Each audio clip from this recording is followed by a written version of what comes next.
जो प्रश्न है एलसी दोलक परिपथ आ परिपथ ने टेंक परिपथ पण कहे छे। बराबर। तो एलसी दोलक परिपथ एटले शुं थयुं? आमां शुं करे छे कि टी इक्वल टू 0 समय पर एटले प्रारंभ में एक संपूर्ण चार्ज थयेलो केपेसिटर ले छे। शुं करे छे? संपूर्ण चार्ज केपेसिटर ले छे अने ए चार्ज केपेसिटर ने एक इंडक्टर साथे जोड़े छे।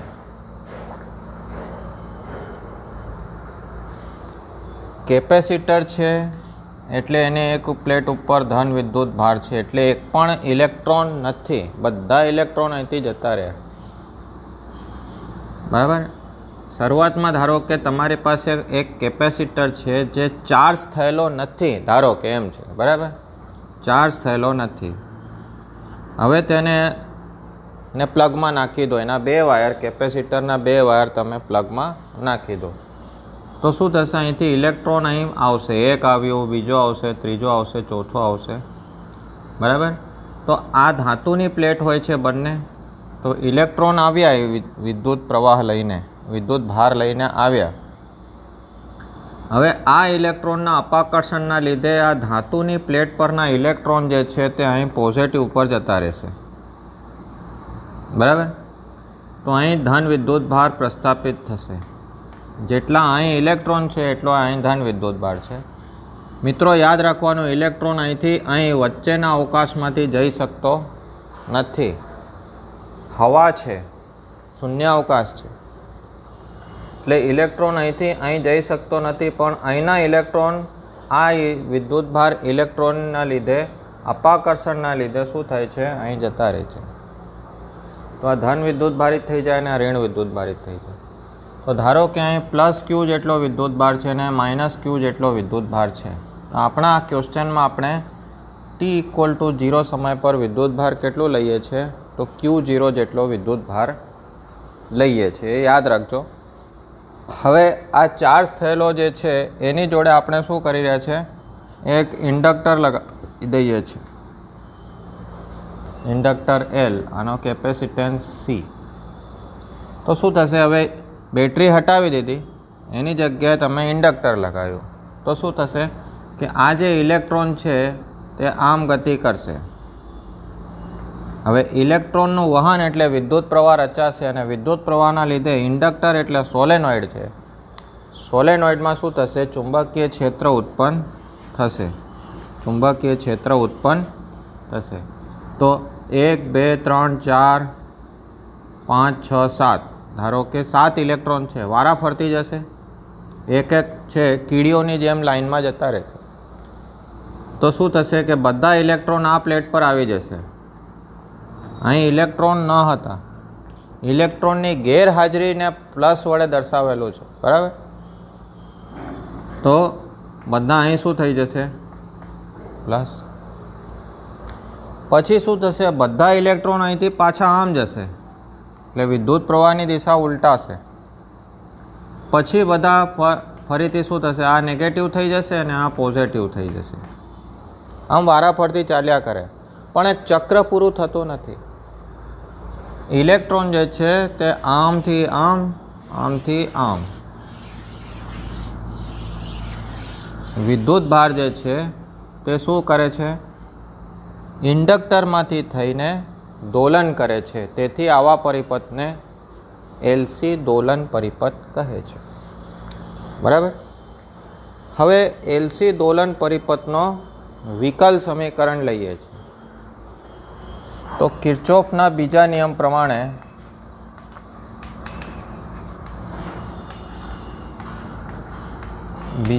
प्रमाणे शुं थशे कि एप्लाइड वोल्टेज बराबर ड्रॉप वोल्टेज। तो वोल्टेज एप्लाय तो थया ज नथी, 0। ड्रॉप वोल्टेज केटला छे? तो अहीं छे एटले VC प्लस VL। बराबर। तो VC केटलो होय छे? तो Q अपॉन સી જેટલો. કેટલો? ક્યુ અપોન સી જેટલો. અને વીએલ શું હોય છે? એલ ડીઆઈ અપોન ડીટી જેટલો. માઇનસની નિશાની અવગણતા. તો l di by dt plus q upon c બરાબર એલ વડે ભાગાકાર કરી દઈએ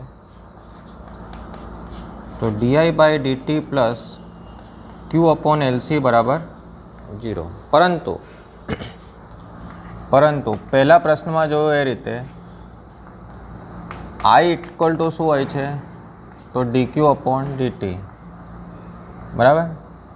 તો ડીઆઈ બાય ડીટી એનું વિકલન શું થશે? તો 2 વખત ડેરિવેટિવ થઈ જશે ડી સ્ક્વેર ક્યુ અપોન ડીટી સ્ક્વેર. તો અહીં ડીઆઈ બાય ડીટીની કિંમત પહેલી મૂકી દઈએ તો આ સમીકરણ આવશે ડી સ્ક્વેર ક્યુ upon dt square plus q upon lc બરાબર 0.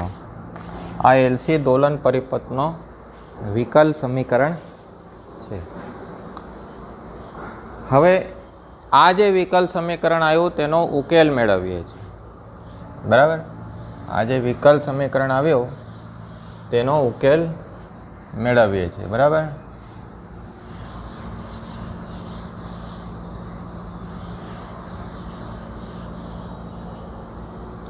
એલસી દોલક પરિપથનો વિકલ સમીકરણ ડી સ્ક્વેર ક્યુ upon dt square plus q upon lc બરાબર 0. ધારો કે આ વિકલ સમીકરણનો ઉકેલ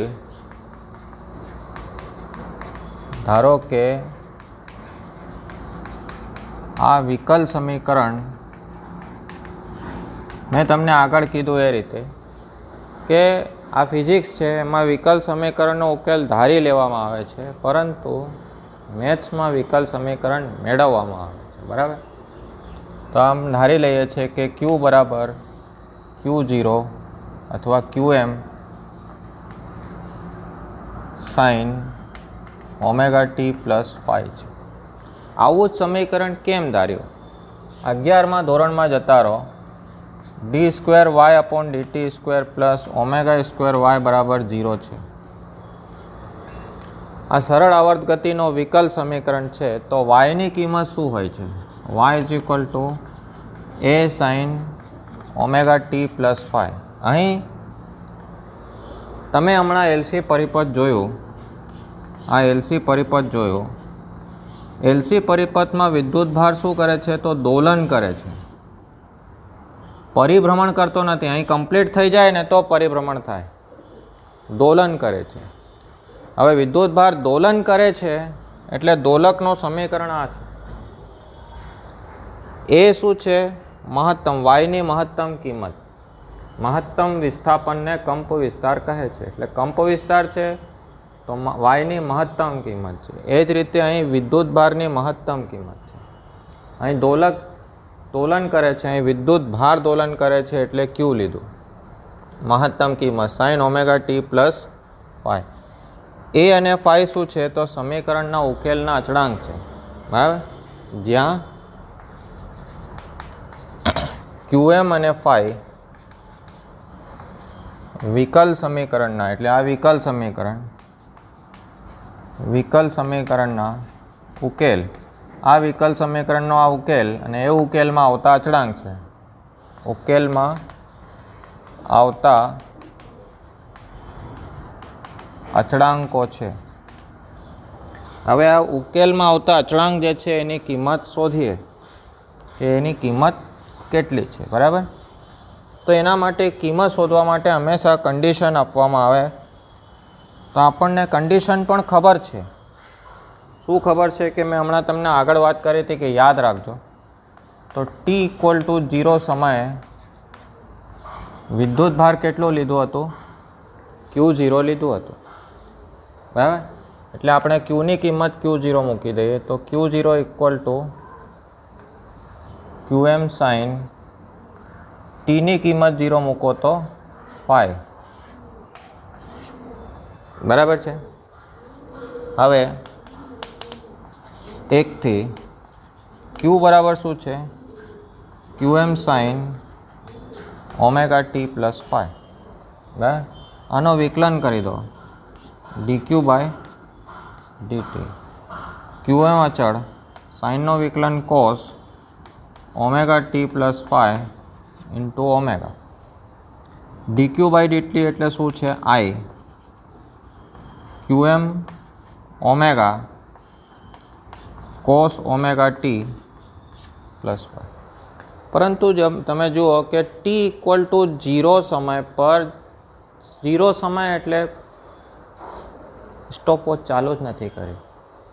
1 સેકન્ડ હોય, 2 સેકન્ડ હોય તો સ્ટોપવોચ ચાલુ કરેલી, પણ 0 સમય એટલે તમે કંઈ પ્રક્રિયા અત્યારે કરી નથી, ત્યારે પરિપથમાં વિદ્યુત પ્રવાહ કેટલો, 0, બરાબર.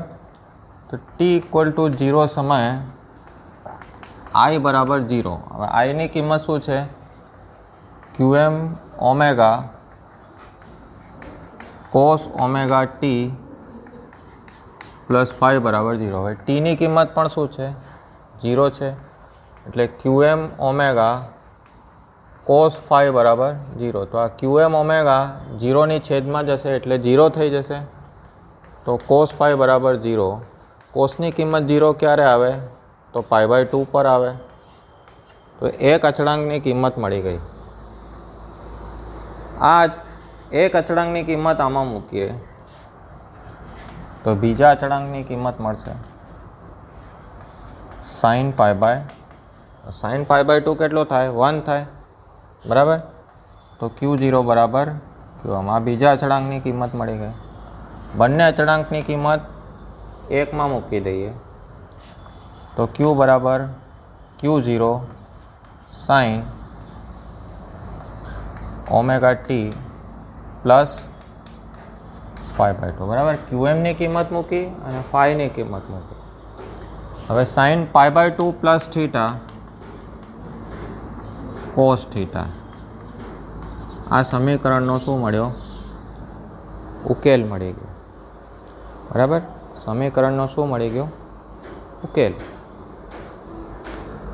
આમાં મૂકો તમે તો વિદ્યુત પ્રવાહ, આગળના એક દાખલો છે એમાં જરૂર પડશે. તો આઈ ઇઝ ઇક્વલ ટુ ક્યુએમની કિંમત Q0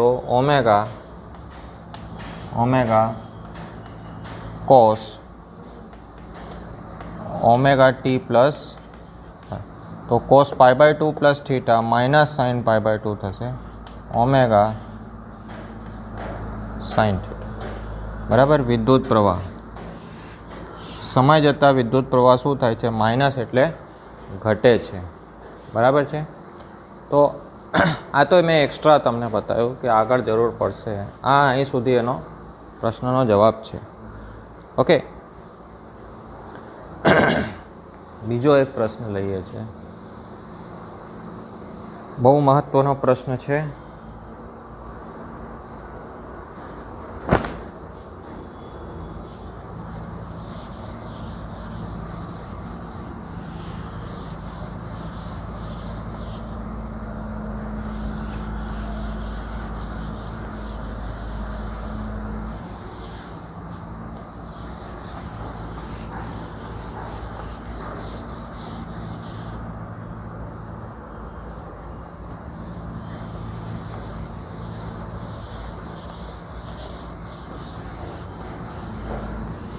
પ્રશ્ન એવું છે, ખાલી આવું લખેલું હશે, સમજાવો ક્યુ ફેક્ટર અથવા ગુણવત્તા ગુણાંક, બરાબર. આપણે આ ચેપ્ટરમાં અત્યાર સુધી હવે બધું જોયું કે IRMS શું છે, ઓમેગા શું છે, બરાબર. હવે પેલો શું કરે છે કે LC-RAC શ્રેણી પરિપથ માટે, LC-RAC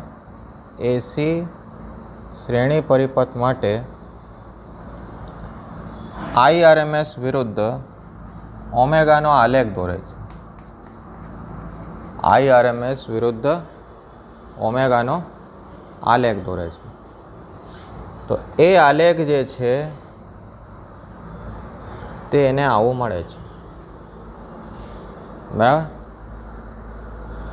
જેમ જેમ ઓમેગાનું મૂલ્ય વધારે કરવામાં આવે તેમ તેમ જો આઈઆરએમએસનું મૂલ્ય વધે છે અને એક સમય એવો આવે છે કે આઈઆરએમએસ મહત્તમ થાય છે અને પછી આઈઆરએમએસનું મૂલ્ય ઘટે છે અને ઓમેગાની કોઈ એક બીજી કિંમત માટે આઈઆરએમએસનું મૂલ્ય ફરીથી 0 થાય છે. એવો પણ પ્રશ્ન પૂછવામાં આવે કે આ જે આલેખ છે એનો આકાર કેવો છે, તો સ્કૂલમાં ઘંટી બેલ હોય છે, એ બેલના આકારનો હોય છે, ઘંટના આકારનો હોય છે, બરાબર. હવે આ જે મેં તમને કીધું કે ઓમેગાની કિંમત બદલતા જઈએ તો આઈઆરએમએસ મહત્તમ થાય છે, તો આ જે કિંમત આપણને મળે છે તે શું છે? આઈઆરએમએસ મેક્સિમમ છે, બરાબર. આઈઆરએમએસ શું છે? મેક્સિમમ કિંમત છે. આ મહત્તમ વિદ્યુત પ્રવાહનું મૂલ્ય થાય, આઈઆરએમએસ મહત્તમ થાય ત્યારે પાવરનો મૂલ્ય કેટલો? બરાબર. તો પાવર મહત્તમ થશે, તો મહત્તમ પાવર આઈઆરએમએસ મેક્સિમમ સ્ક્વેર અહીંયા. આપણે પાવરનું સૂત્ર પણ જોયું કે મહત્તમ પાવર શું થશે? ફક્ત અવરોધમાં જ મહત્તમ પાવર મળે છે, ઇન્ડક્ટરમાં પાવર 0 છે, કેપેસિટરમાં પાવર 0 છે. કેમ છે એ પણ જોયું, બરાબર. તો અહીં અવરોધ જે છે તે અવરોધમાં પાવર મળશે. હવે આલેખનું એનાલિસિસ કરે છે તો 2 થી ભાગાકાર કરીએ કે મેક્સિમમ પાવર અડધું થાય તો irms square maximum into r by 2. બંને બાજુ 2 વડે ભાગાકાર કરીએ. આ સ્ક્વેર છે અને આ 2 છે, તો આને આપણે આમ લખી શકીએ આઈઆરએમએસ મેક્સિમમ અપોન √2 એનો square into r p maximum by. હવે જો આઈઆરએમએસ મેક્સિમમ જે છે એને આપણે √2 થી ભાગાકાર કરીએ તો કેટલી કિંમત મળશે? તો ધારો કે અહીં એટલી કિંમત મળશે, આઈઆરએમએસ મેક્સિમમ બાય કોઈ એના કરતાં ઓછી જ કિંમત મળશે. તો આલેખ ગણિતમાં આપણે જોઈએ તો આ જે છે એને અનુરૂપ ઓમેગાની એક કિંમત મળશે, અહીંથી આપણે શોધી શકીએ.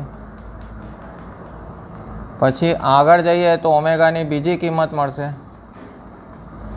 આઈઆરએમએસ મેક્સિમમ બાય √2 જ છે, પણ એને અનુરૂપ આપણને ઓમેગાની 2 કિંમત મળે. એક જ આઈઆરએમએસ મેક્સિમમ બાય √2 ની કિંમત માટે ઓમેગાની આલેખ પરથી 2 કિંમતો મળે. અથવા તો એમ કહી દો કે ઓમેગાની એક કિંમત અને ઓમેગાની બીજી કિંમત પર આઈઆરએમએસ મેક્સિમમ 2 વખત મળે છે. જેમ કે કોઈ પથ્થરને તમે જમીનથી ઉપર ફેંકો, બરાબર, તો એક બિંદુ પરથી પસાર થાય અને પાછો રિટર્ન આવે તો ફરી એ જ બિંદુ પરથી પસાર થાય અને પછી જમીન પર પડે, તો એ બિંદુ પરથી 2 વખત પસાર થાય છે. એ જ રીતે આ 2 બિંદુઓ પર આઈઆરએમએસ મેક્સિમમ પર ઓમેગાની 2 કિંમત મળે.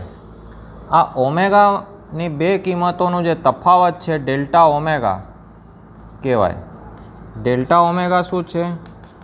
તો ω2 માઇનસ ω1 છે. અને જે આ મહત્તમ મળે છે એ તો આપણને ખબર છે કે આઈઆરએમએસ મહત્તમ ક્યારે મળે? તો ω0 પર મળે. શોધ્યું હતું. કોણી આવૃત્તિ કેટલી? તો ω = 1/√LC. આ કિંમત પર આઈઆરએમએસ મહત્તમ બને છે, એને ઓમેગા અહીં 0 વડે દર્શાવે છે, બરાબર.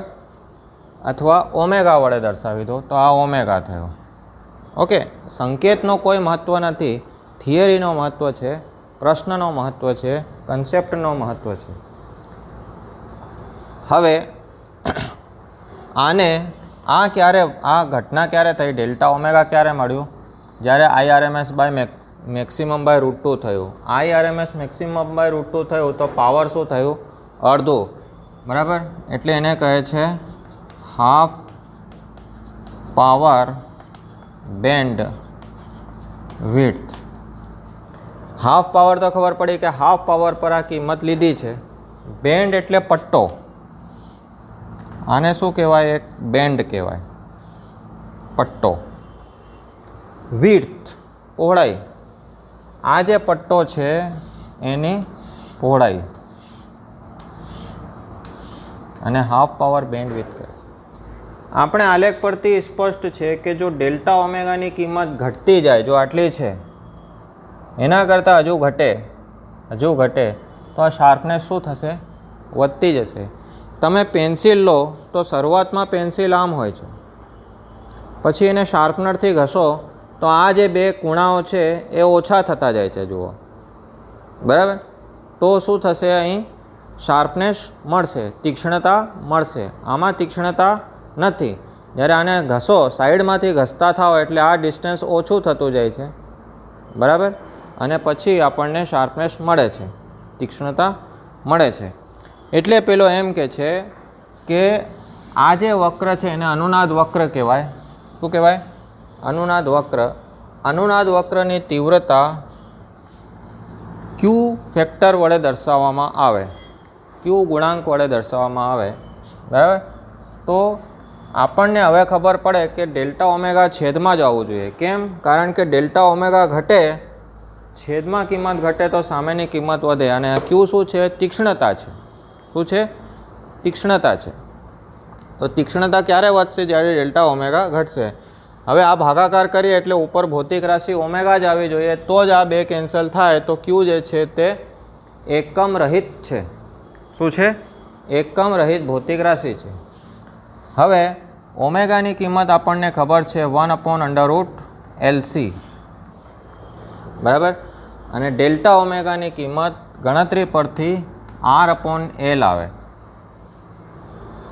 આ ડાયરેક્ટ લખવાનું છે કે ગણતરી પરથી ડેલ્ટા ઓમેગાની કિંમત R/L આવે. તમારી ચોપડીમાં આખા પેજ લખેલું છે, એ પેજ તમારે પરીક્ષામાં લખવાનું નથી. સીધું લખવાનું કે ગણતરી પરથી ડેલ્ટા ઓમેગાની કિંમત R/L મળે છે અને ઓમેગાની કિંમત દેશ. આ તો આપણે મેં ખબર જ છે. હવે જો આ છેદની છેદમાં છે એટલે ઉપર જશે /R અને 1/√LC. જેમ બેને આપણે લખી શકીએ √2 × √2, એ રીતે આને લખીએ √L × √L ભાગ્યા R, બરાબર? હવે √2 અને √3 તો √6 થાય, બંનેનો ગુણાકાર થાય. તો આ ગુણાકાર થયેલું છે એને આપણે √L √C લખાય. તો એક √L કેન્સલ થઈ જશે. તો બાકી શું રહ્યું? 1/R ઉપર √L અને નીચે C. તો આ ક્યુનું આપણને સૂત્ર મળ્યું 1/R√L/C, બરાબર? હવે આ શું બતાવે છે કે તમે જોયું કે IRMS મહત્તમ જ્યારે થાય છે ત્યારે કોણી આવૃત્તિ 1/√LC હોય છે. હવે એ એમ કહેવા માંગે છે કે તમે આ રીતે ગણો તો L અને C ઉપર ડિપેન્ડ કરે છે. તમને એમ થાય કે LC પરિપથમાં L અને C ની કિંમત સેટ કરી દઈએ, આ રીતે મૂકીને L અને C ની કિંમત એવી મૂકીએ કે આપણને ω0 મળે. 1/√LC કરીએ તો ω0 મળે, ત્યારે IRMS મેક્સિમમ થાય. પરંતુ આ આન્સર એમ બતાવે છે કે ફક્ત L અને C ઉપર ડિપેન્ડ નથી કરતો, પરિપથના ત્રણેય ઘટક R, L અને C ઉપર ડિપેન્ડ કરે છે, બરાબર? આ થયું ક્યુ ફેક્ટર. બહુ જ મહત્ત્વનો પ્રશ્ન દર વર્ષે આવે છે. ઓકે, ચાલો, થેન્ક યુ. આટલું રાખીએ.